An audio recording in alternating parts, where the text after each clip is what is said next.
I think one place where this gets very difficult is with the childless grief in the workplace. If somebody is on a long fertility or infertility journey, as it's going to be if they end up childless, that's Yeah. something that does not get shared in the workplace. It's very personal, and there's the layers of grief come from very early on in that journey and gradually build as perhaps there are disappointments on that journey.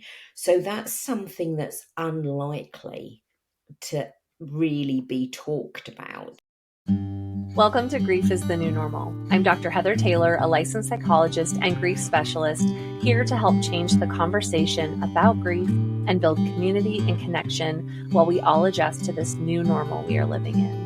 This podcast is for you if you are grieving or if you are supporting someone in a season of grief. I'm glad you're here. Hi, everyone. Welcome back to Grief is the New Normal. Joining us today, I am super excited, is Judi Johnson. We connected over LinkedIn. Judi, thank you so much for being here today. Thank you for having me on today. Really excited to have a chat with you about grief. Yeah. So, do you mind sharing a little bit about who you are, the work you do, your business? Sure. So I've had quite a lengthy relationship with grief, with various different types of grief from various different sources, starting back in my teenage years. And as a result of that, my grief came to a head when I had to acknowledge that I was going to be childless. Mm. And that's sort of all of my grief events compressed together, like a bit of a train wreck, I guess you could say. And I couldn't really find any help to get myself out of it. Firstly, I didn't realise what I was feeling was grief. I just knew I was completely miserable. I was stuck in a place I didn't want to be in. I didn't like who I was. People who are grieving will perhaps recognise what I'm saying here. And I started doing things, I guess, after a while when I thought, I cannot live my life like this, to rescue myself. And one of the first things I did was train as a chef. And it was a good distraction. And I found absorbing myself into something as intense as that got me out of that stuck in my head. And then I took tentative steps and I trained as a coach to help people who are childless not by choice. And the word grief coach came up in that course. And I thought, oh, got to go and look into that then. And to cut a long story short, I then trained as a grief coach with the Institute of Professional Grief Coaches in Washington, D.C., which was no easy task from New Zealand, and became a grief coach. And then I went down a rabbit hole of grief in the workplace because I suddenly realised that when I grieved in the workplace, there was no support for me. There was no understanding. My boss was very compassionate, but he didn't understand how grief affects us, and neither did I. None of us did.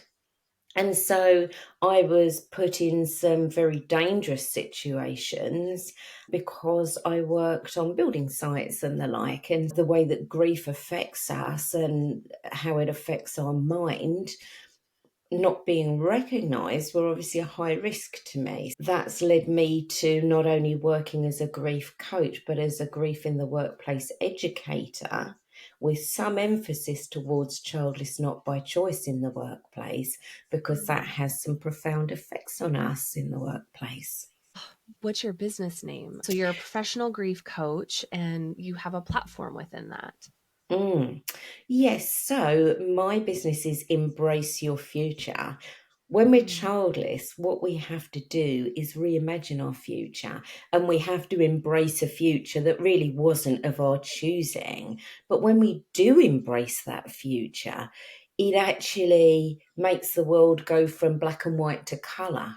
We really step Mm. into that newly imagined future. I wanted to call it Embrace Your Future because that's what we have to do to live our authentic life.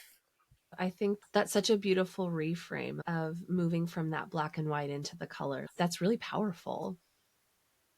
Yeah, that's how it felt to me. I find myself saying every so often about embracing our future without meaning to mention my business name, just simply because it's such a relevant thing that we're doing on our journey.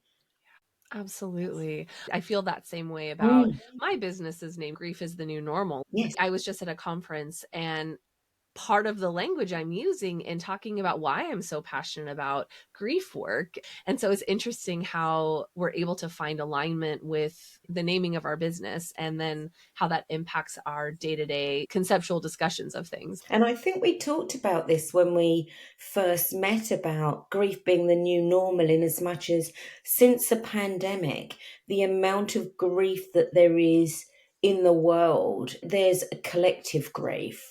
Yeah, And then there's personal grief, and there's all of those layers.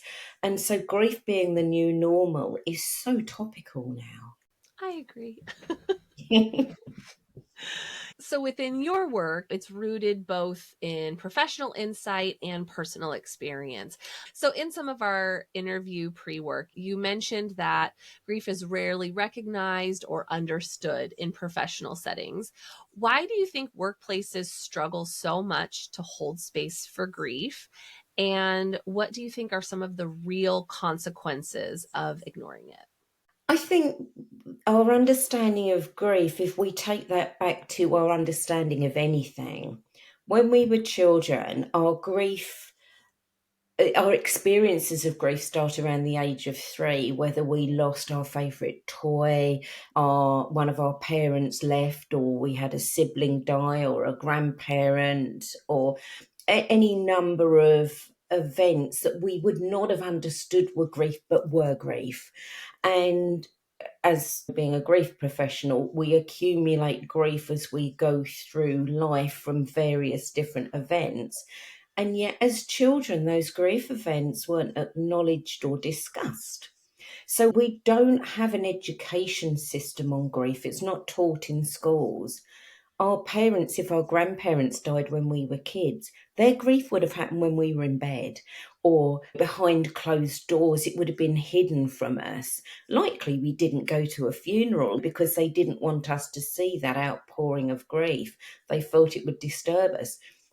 So no one of us really is equipped to, one, understand grief, or two, be compassionate towards others, because we've never had the example set to us as to how we deal with grief. So if we personally haven't had a major grief event, we don't know how to help anybody else that's grieving. So, how many people in the workplace have had a major grief event? And if they have, it might have been a grief event that they didn't identify as grief because they didn't understand that they were grieving. So Mm. we don't talk about grief. We don't understand that it's normal. Grief is the new normal. We don't understand it's normal. And so when we grieve in the workplace, you might get the side eye of, oh, something's going on over there type of thing. But no real connection with that person's grieving. You've had your 4 days compassionate leave, you've had the funeral, you're back to work, you should be doing your full job, shouldn't you? That type of thing. And of course you can't. You start grieving once you've had the funeral.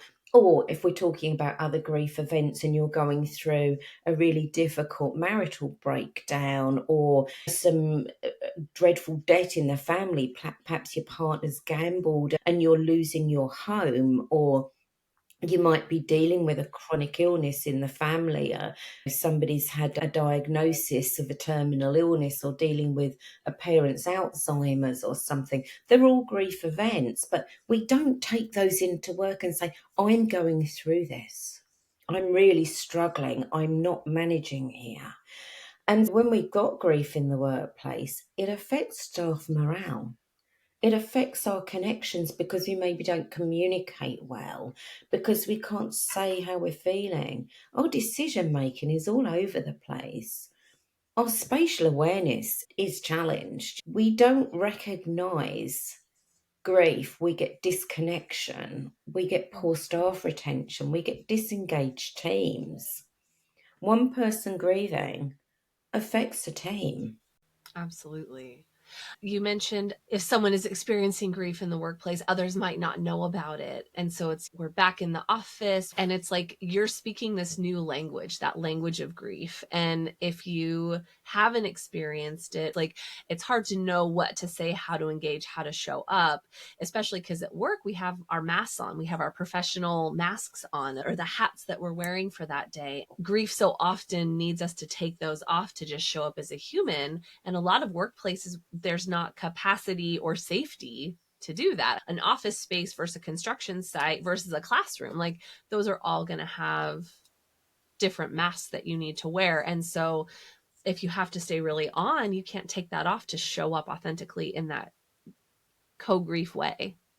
We may not recognize grief in other people. Grief can often be very private. If somebody's lost a parent or a child or a spouse, we're going to know about it. But we will only know as much as they want us to know about it. And there can still be embarrassment when we lose somebody close to us, which is such a shame. It's sad that there is that shame and embarrassment. But if it's something like debt, or if it's some other cause, maybe a marital breakdown, a partner's maybe been unfaithful, there is again embarrassment and shame there. So, what might be a symptom of that grief is withdrawal, Mm. change of attitude or temperament. Exhaustion, because grief is exhausting, isn't it? And it causes us to perhaps have insomnia. We can be exhausted, but we still can't sleep. If somebody starts disengaging in when we get together and try and problem solve and think tank, and somebody's been quite active and they start stepping back in that, or if they just start forgetting to turn up for a meeting, or that they've got a deadline and they just don't make that deadline, or it might just be anxiety, they might just start running out of the room and dashing for the bathroom or something. All of these things can give us an indication that maybe somebody needs a bit of compassionate support. They might need a buddy to take them for a coffee and say, hey, how are you really doing today? Yeah. I think that flows into our next question. So, grief doesn't clock out when we walk into the office, right? And so, what are some common ways maybe unresolved or unsupported grief can show up on the job, whether that's the productivity or behavior or Mm. even safety? Yeah, it's seeing somebody not be the person that they normally are, the person that you know they are. And where this becomes a problem, when I started my last job, I moved from one team to another where I didn't know anybody at all. I took my childless grief with me. Mm. So whereas my initial team might have realised over the however many years I'd been with them that I obviously hadn't had children when other people had, my new team, when I started with them, I was that person who was grieving. Nobody was ever going to see a change in me other than perhaps if my grief became deeper. So if somebody starts a position or an entire job when they're grieving, we may see no changes. We might see nothing different. That is how they are. And at that point, it becomes very difficult to identify that they're grieving because that's the norm. So, what we're talking about here is how somebody stops being their normal, starts behaving differently from their normal. And so we can identify those differences, but we can't identify if it is the normal that we associate with them. And there are not really any answers to that one, other Yeah. than if somebody feels disconnected, if somebody feels exhausted, if somebody has the grief symptoms that mimic mental health issues, perhaps a really gentle conversation, maybe in one on ones that we have monthly. The transitioning to a new team, and you're actively grieving, like that's your baseline normal. They don't see you in those high highs, they don't see you in the low lows, they just see you flatter, more down, maybe more subdued, maybe more I clock in and I clock out. You're not going to get more from me than bare minimum. I call it bare minimum mode with some of my clients. Like I'm just checking the boxes on my job description and that's all I have capacity for, but you're not necessarily going to get it with a smile and that gets to be okay. But yeah, that's all that they know you for. That's the context. And so that's really interesting where a team you've been with in a more historic context, they would have seen more variation in how you're showing up. But it's not like we have a ticker tape across our foreheads letting people know, hey, I'm actively grieving, tread gently around me, please, or make sure you've got your extra empathy. Yeah, I think that's such a good reminder. And also, if we look at the societal norm around this, the reaction to somebody who is perhaps grieving is to think, oh, that person's miserable. Oh, they don't mix. Oh, they don't come out and have after work drinks, or they don't join in, or they're no fun. And we draw these judgments about that person. And I think once you've been on a grief journey, you've identified, once you have the awareness of how you're feeling, so you're more likely to see that reflected at you from somebody else and think, I wonder. But if you're not grief aware, you're more likely to just be lacking compassion, slightly hard in your judgments, perhaps. And so we can all take a look at ourselves here and think, does that person just need something more? Do they need somebody to say to them, if you're having a bit of a struggle here, let me know? I relate deeply with the once you've been through it, you tend to have a different lens that you're viewing people through. Like you have that deeper compassion, that deeper curiosity of they're not just a jerk. Like maybe there's something going on. They're not cold. Like maybe there's something else that we don't see. And so it allows for that deeper curiosity in how we approach our peers in the workplace. And I think having that more grief informed perspective is really needed in a lot more workplace settings. For sure. So you work with industries like construction where the stakes are often really high and the culture tends to be more emotionally reserved. What makes grief education especially vital in those settings? I think if we create compassionate and supportive workplaces, we allow people to bring what's going on in their life outside of work into the workplace to say, this is what I'm struggling with. We need to be able to understand the effects of grief and support communication amongst teams. I needed to be able to say when I was grieving, hey, I shouldn't be on that building site. I shouldn't be on that roof because my judgment's probably a little off here. And really, I probably shouldn't have been doing that for months. And yet, because we didn't understand then, I was putting myself, and my company by association were putting me in a dangerous position. So, if we can support communication amongst teams, we can support safety on site.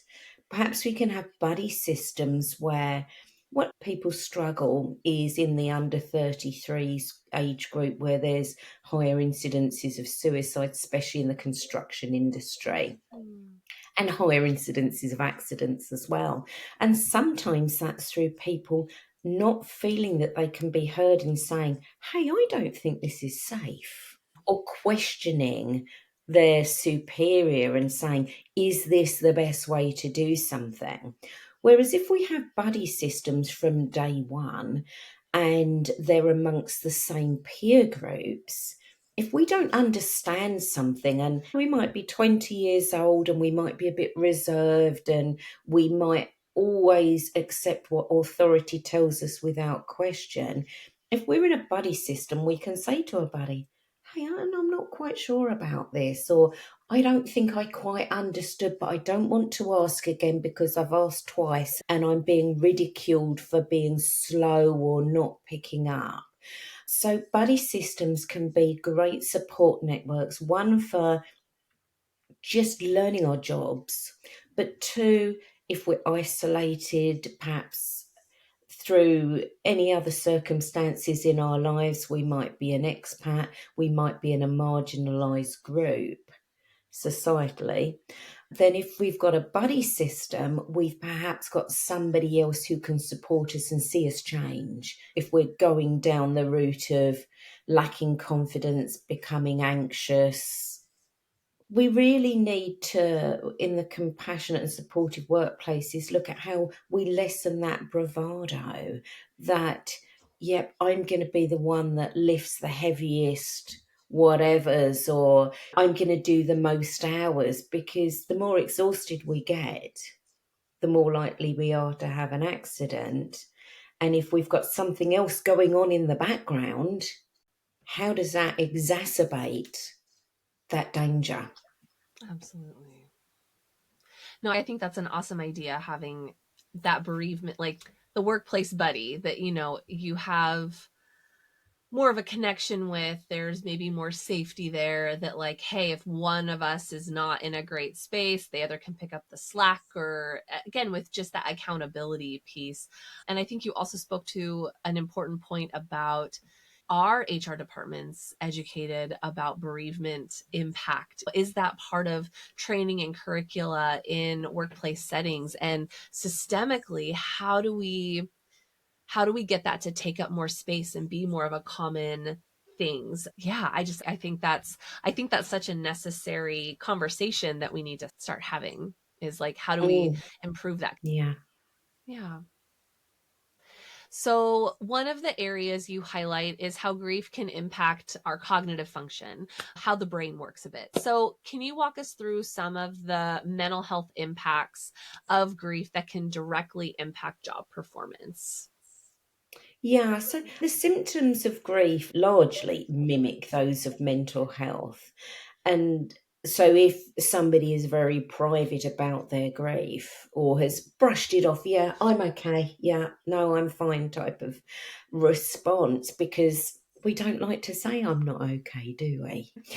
So with grief and mental health symptoms mimicking, we might mistake one for the other. We likely mistake the grief symptoms for mental health. Spatial awareness is one that I always talk about. It's as simple as you step backwards and you're not aware what's behind you. How many accidents in the workplace are from such moments? And whether you're working in a warehouse and you've just tripped over a box, you've stepped into the path of a forklift truck, you step down a hole. People step off roofs every week. So spatial awareness is something that our mind is just a fog. It's a mess of emotions. And because we're so distracted inside our heads, we've probably got a whirl of thoughts going on. We're just not aware of what's around us. It's as simple as that. Yeah. Rationalizing is something that we do all day, every day.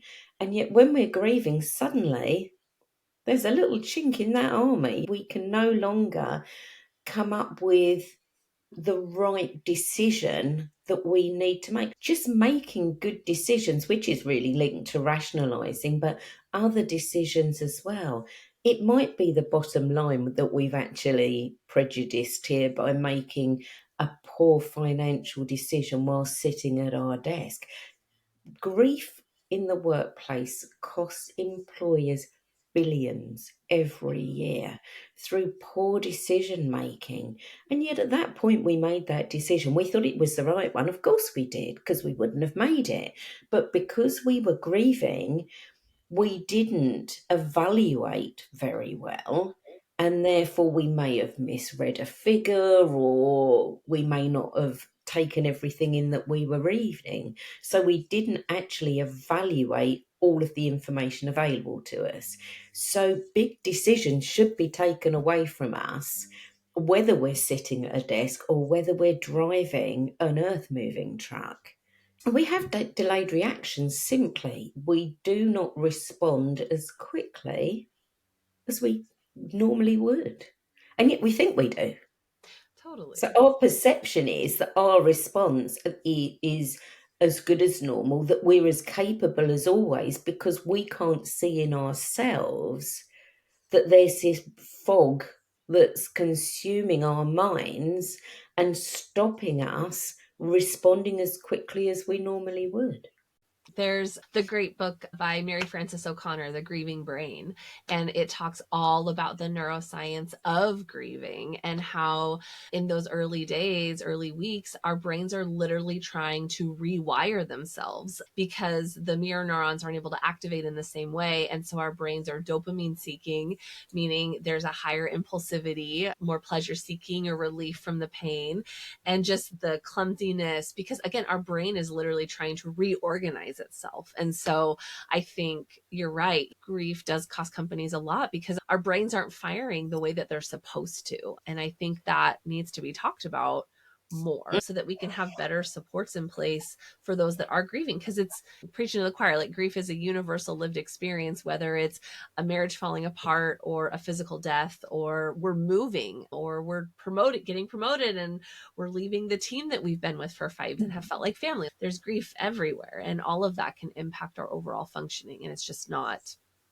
talked about a lot. So you offer a resource on breaking free from people pleasing. How does people pleasing show up in grieving employees, especially in environments that expect you to keep it all under wraps and are more productive, like keeping those same performance levels? It's something we talked about earlier, but we hide how we really feel, don't we? We don't show up in the workplace in an emotional state deliberately. It might happen, we might reach emotional overwhelm and find ourselves in that situation, but we try and keep the emotional overwhelm outside the office or wherever it is we're working. So we're hiding how we really feel. We're putting that mask on. We're showing up as we've got our face on, we've got our corporate outfit on, or our hard hat, or whatever it is we're wearing.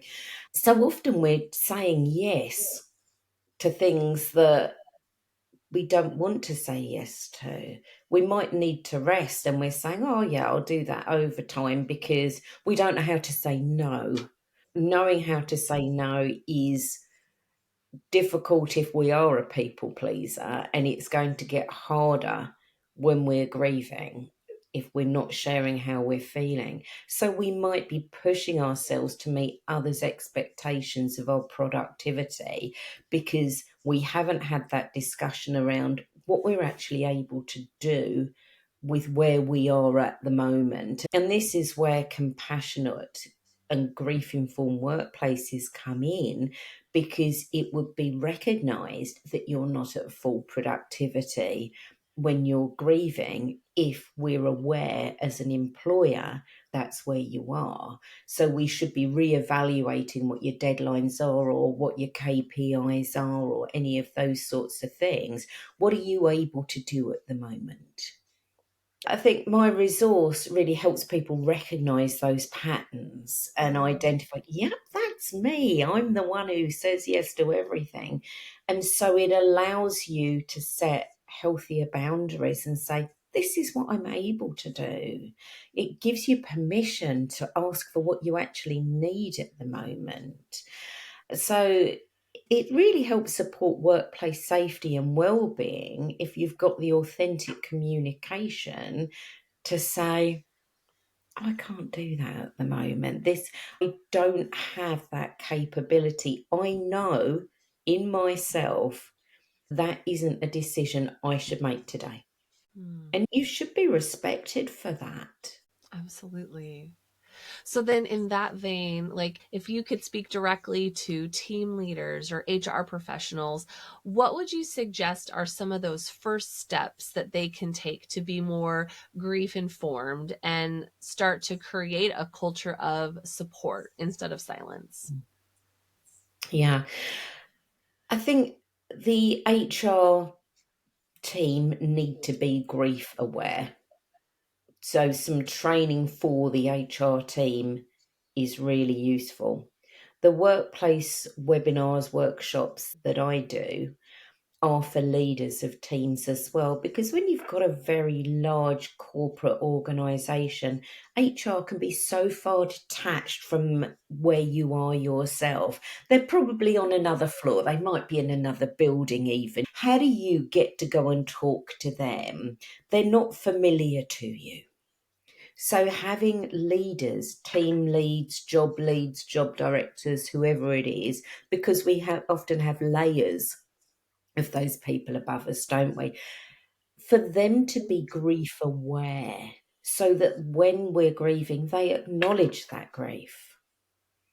Don't ignore it. Don't expect people to leave their grief at the door. Acknowledge that they're grieving. Ask them what they need. Yeah. Simply, what do you need at the moment? Learn to recognize the signs of grief, like the brain fog, like the irritability, like the dips in productivity. And instead of being judgmental and saying you're not performing very well at the moment, when you have a one on one, say, is there anything that's getting in the way here? We can find ways to ask questions about how are we doing? And the more we open conversations, the more people are likely to tell us. But if we're not approachable, they won't tell us. So we need to respond with compassion. We need to offer flexibility. We need to open the dialogue about grief, that it's normal. We need to just make small adjustments. We're not talking about huge shifts here. We're talking about just such little changes. Yeah. It's that leaning in Yeah. versus withdrawing and like making those assumptions. It's allowing that we are all unique individuals. We all react differently to the same set of circumstances. And one person is going to be very dismissive of grief. Yes, I'm fine. And somebody else is going to be so overwhelmed with grief. And yet, quite often, the approach is that person was all right. I don't know why you're not, type of attitude. And that's not allowing us to be the individuals that we all are that actually make up that team structure. Because if we were all the same, we wouldn't make a great team, would we? Absolutely. So, you often talk about helping businesses make small but meaningful shifts. What would you say is one simple change a workplace could implement today to better support their grieving employees? Giving permission for honest conversations, making the workplace a place where we really can communicate, and just encouraging leaders to ask how we are with care, and allowing it to be okay for us not to be okay. There's a lot of talk about saying it's okay not to be okay. But what does that mean to those leaders? That, there'll be a lot of leaders who say, yeah, I'm fine with that. It's okay not to be okay. What does that mean to you? And I think most of them would actually flounder on what the answer to that was. It's asking genuinely how somebody is and being interested in an answer. And if we genuinely ask every time, how are you? And engage and listen to the answer, when that person's not okay, they're more likely to tell us because we've already made it possible for them to tell us. They've been telling us when they've had great times. So now they can tell us when they're not having a great time. Yeah, I think it's establishing that connection, that rapport piece. That yes, I enjoy hearing about when things are well and I'll keep asking about that, but also because there's that continued connection, the touch points, it can make it easier to share when things are maybe not okay or when there are those struggles. I think one place where this gets very difficult is with the childless grief in the workplace. If somebody is on a long fertility or infertility journey, as it's going to be if they end up childless, that's something that does not get shared in the workplace. It's very personal, and there's the layers of grief come from very early on in that journey and gradually build as perhaps there are disappointments on that journey.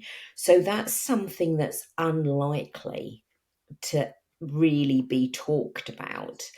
And there was actually an interesting article on our breakfast television last week where they talked about parents in the workplace forming cliquey groups where they're supportive of each other, and anyone not in that group is perhaps lonely and isolated. So they were effectively referring to marginalizing people who don't have children. So those people are already marginalised. And of course, we go into a work meeting and it's introduce yourself. How long have you been with the company? Tell us something about yourself. And we go around that table and the first person says, my name is whatever. I've been here for 5 years and I have 3 beautiful children. Next person says, oh, my name's so and so. I've been here for 25 years and I've got 2 children, 1 grandchild and another grandchild on the way. And so, of course, this accumulates around the table and you're last. By which time you know that you're the only one in that room who doesn't have children other than the 20-year-old or something who's sitting on the opposite side of the table who's said something different, but it didn't matter. But you know that you're the one round that table who doesn't have children. But you're dreading that. And so the anxiety that builds, because once you say, my name's Judi and I've been here for 4 years, and then you're a bit stuck what to say. I'm a champion pickleball player or something like that. But everyone knows at that point that you don't have children. And so either you're classed as the crazy cat lady or the person who hates children or one of those things. And so you become marginalized in the workplace, and yet your grief can't be shared. So one of the things that I'm also talking to businesses about is the minority groups, whether they're the LGBTQI plus, which are recognised, but you might also be an expat. So you will be in a minority group and may well find yourself marginalised in the workplace. But you could be an expat and be childless, or you could be in the LGBTQI plus group and you could be childless. The reception we receive in the workplace can already be prejudicial, and we might be experiencing grief. So this sort of forms part of the education I share about the marginalised groups who may be even more reluctant to introduce their grief in the workplace because of the perceptions that surround those marginalisations. I think that when we're in these marginalised groups, and there might be layers of marginalisation, whether it's LGBTQI plus or expat community or childless or whatever, it becomes more challenging to grieve in the workplace. Yeah. And so introducing that grief in the workplace, actually sharing with a leader, look, this is my life. This is why I'm having years worth of a struggle here because I'm on this childless journey. That's unlikely to come out. That's something where somebody is going to very silently grieve because of the shame attached there, perhaps. And there's shame and embarrassment. And 25% of men by middle age are childless. It's 20% of women and 25% of men. And yet men are often overlooked when we have fertility conversations or infertility conversations. And yet men still grieve childlessness. Of course they do. There's a lot of men who really wanted to have children. And so that man sitting around that table who doesn't know what to say, he could well be your childless person in that room. If 1 in 4 of us men are childless and 1 in 5 women are childless, we actually need to be compassionate with anybody, not just think about who we might have seen have a miscarriage, for example. Absolutely. And I think you make such a strong point, like that those intersectionalities of the different ways grief can show up within marginalized groups, within workplace environments, and all of that can compound and impact our professional identities, the workplace assumptions, all of that. It gets so messy and complicated. And then you add the layer of grief on all of that, and there's no education there. So it's like we're all bumbling around trying to figure out, how do we make connection? How do we show up for our workplace communities? And yet there's no playbook here, and there's different layers of pain. And then you mentioned cliques, and it's so messy. And if we're looking at the childless side of things, on the infertility journey, many marriages or partnerships end. So we might be grieving the childless identity that we're forced to recognize, and yet also our marriage is broken down. And because childless grief is disenfranchised, likely we don't really have the support of parents and siblings because they don't understand. And so the layers of grief can be so profound. It's yeah, that's the one I think that's the really big challenge in the workplace, and is the one that's going to be so hidden, the one that's going to be so difficult to support. And then for you sharing the statistics, the 1 in 4 men, the 1 in 5 women, like that's a big chunk. Mm. That's not a small statistic. And so for that to be so commonplace, and yet there's no education or informed grief practices around that. And yeah, even hearing you say that you're going around the group introducing yourself, and people offer up that identifier piece, and yet if you're childless not by choice, of course that's a huge part of you, but that's also really vulnerable to share that. The best advice I would give on that one is, if you're childless and the introductions are going around the table, be the first one to offer, so that you can say, "My name is Judi. I've been here 40 years," or whatever, "and I absolutely love paddleboarding." Start the trend of, this is something interesting about me. Or if you're chairing a meeting, to be compassionate about the identities of those people around the table. If you're chairing that meeting, ask people to say something interesting about themselves, something unique about themselves, and then you take it away from that pronatalist approach. Because being a mum or being a dad doesn't define you. You're so much more as a person.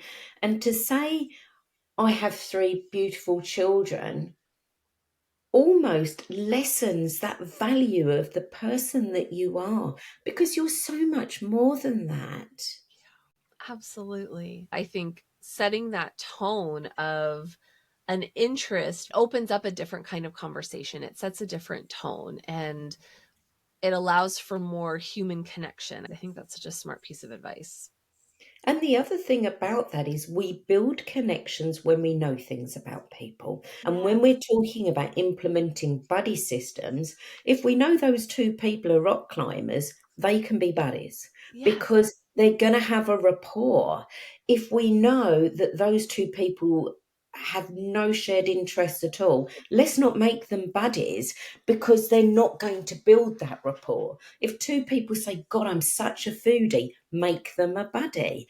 Make those connections, open up those conversations. Let's all get to know what makes each other tick, because all having children, other than one person in the room, doesn't tell us what makes that person tick. It's nothing about who they are at all. All it says is something about their reproductive status, but it doesn't say anything about who they are at their core. And that's what we really want to know, isn't it? That's how we get to know somebody. That's how we forge a connection. So, for someone listening who is quietly grieving while still showing up to work every day, what would you want them to know? What would you hope they carry from this conversation today? We all need to find an ally if we're struggling in the workplace. if your HR team are lacking compassion, or if your leader is just not connecting with you, find yourself an ally. You don't have to grieve in silence. You don't have to keep pretending you're okay just to fit in with everybody else. Grief isn't a weakness, it's a reflection of what we've lost, whether it's love, a person we loved, or whether it's our future that we've lost. So give yourself permission to set some boundaries. Ask for what you actually need yourself and take it one step at a time. Just because you get 4 days compassionate leave doesn't mean you've got to have grieved and got over it in that time. You aren't actually alone. And it is possible to move through your grief while still creating a life for yourself and a career. There is meaning and joy in the future, but we just have to work through the grief process in our own time. I forget if I was having a conversation about bereavement leave or compassionate leave, and it's to have that expectation that I'm able to potentially fly home, because so many of us don't necessarily live where our family of origin comes from. So we have a day to travel there. We have the day for the memorial. Maybe it's on a weekend. So like we've got a couple bonus days thrown in, and then we fly back and, oh, yep, I'm all done. That's such an unrealistic expectation to put on ourselves, that we've checked all the grief box in that 3 or 4 day window. Love your advice that like you get to go at your own pace. You get to go slow if you need to. It's not a race through, it's an adjusting to that new normal, this new way of being and existing. And whether it was a physical death, whether it's a fertility journey that's gone on for years, that takes time to move through. And so we get to be gentle with ourselves as we figure out how do we want to navigate that, what makes meaning for us as we go along the way, and then how much of that can we bring into the workplace, and what kind of supports do we need, where can we find flexibility for, maybe we can work hybrid for a little bit, where we're, because there's so much more working from home opportunities in some fields than there were pre-COVID. So yeah. And going back to your leave situation, so my mum had a massive heart attack in the UK, and obviously I live in New Zealand. And I did manage to jump on a plane the same day, albeit 14 hours later or something like that. But I still managed to do it right at the end of COVID. Of course, I Mm, didn't make it back in time. mm, She died while I was on, I think it was the first flight, or when I was in the mid airport in LA, actually. And so, of course, I had this whirlwind with my sister. I had this 2 week window of arranging a funeral and all sorts of things that went with it. There was no way I was going to have the opportunity to grieve then. And I still only got the 4 days compassionate leave. But fortunately, what we did have was a thing called family leave that was a week, mm. 5 days. And so they added that on, but I still had to take some holiday as well. And I couldn't have got back any quicker because it was COVID and there weren't the flights and it was a disaster. But it's looking at what's possible. We were invited to come and work in this country. And so if you're employing people whose family are on the other side of the world, we need to actually work with that. We need to say, we want you working here and we understand that you have a commitment there that you need to go and so there's still lots of conversations to be had. There's a lot of work that we can do here to be grief informed and actually create those compassionate workplaces who support the diverse range of individuals we have working for us, whether they're from a minority group or whether they've come from a different country. Let's embrace everybody who works for us for the individual that they are. And their different unique loss experiences they're going to have. Yeah, And absolutely. it's still just mind boggling, like the lack of training in so many organizations about how to support grievers. So thank you for taking the time to have this important conversation, and for the work that you do in supporting organizations in improving their grief workplace informedness and practices. It's so essential. Oh, thanks, Heather. It's been really lovely to chat through that today, to get a different perspective as well, or some more views as to what it's like in another country. Yeah, absolutely. Judi, if people are interested in working with you, what's the best way for them to connect with you? And do you have any projects you would like to share about today? I'm probably going to speak at World Childless Week in September. I will possibly be on a panel that talks about grief in the workplace. So that's quite exciting. That's something I'm really looking forward to doing because somebody else from World Childless Week is trying to get a movement in the UK about workplaces recognising childless grief. So the Amazing. more we can just have that little ripple effect, hopefully it will become like a Mexican wave in the end. I've got my fingers crossed for that one. So if somebody wants to have a chat with me about grief in the workplace or about childless grief or about grief in general, my business, as we say, is Embrace Your Future, and my website is embraceyourfuture.net. And there's a contact form on there, and you can have a free introductory call. Although it's 20 minutes, I often just let it overrun to 30 because we have so much to talk about. So you can contact me there, or my email, judy@embraceyourfuture.net, if you just want to ask me a question. Thank you again so much for taking the time to have this important conversation. And yeah, I look forward to future collaborations. Oh, I'd love to have another chat with you about grief, Heather. Listeners, thank you so much for tuning in today. Be sure to check out Judi and all of her amazing work. And remember to be kind to yourselves, and we'll see you next time. Take care. That's it for today's episode of Grief is the New Normal. If this conversation resonated with you or you think it might benefit someone else, please share it. Sharing can open doors to healing, understanding, and normalizing these griefy conversations. If you're craving deeper insights or ongoing support, consider signing up for the Grief Gap newsletter. It's packed with resources, tips, and personal stories to help you navigate your grief journey. Visit the website www.griefisthenewnormal.com to subscribe. For those who prefer a more personal touch to their healing process, check out my grief journal, Authentically Unapologetic. It's designed to help you explore your grief on your own terms with prompts and exercises that encourage reflection and growth. I'm Dr. Heather Taylor, and I look forward to our next meaningful conversation. Our soothing tunes are provided by the Datacorns. If you're interested in sharing your story, collaborating, or learning more, please email me at hello@griefisthenewnormal.com. You can also stream the episodes on YouTube for more engaging content.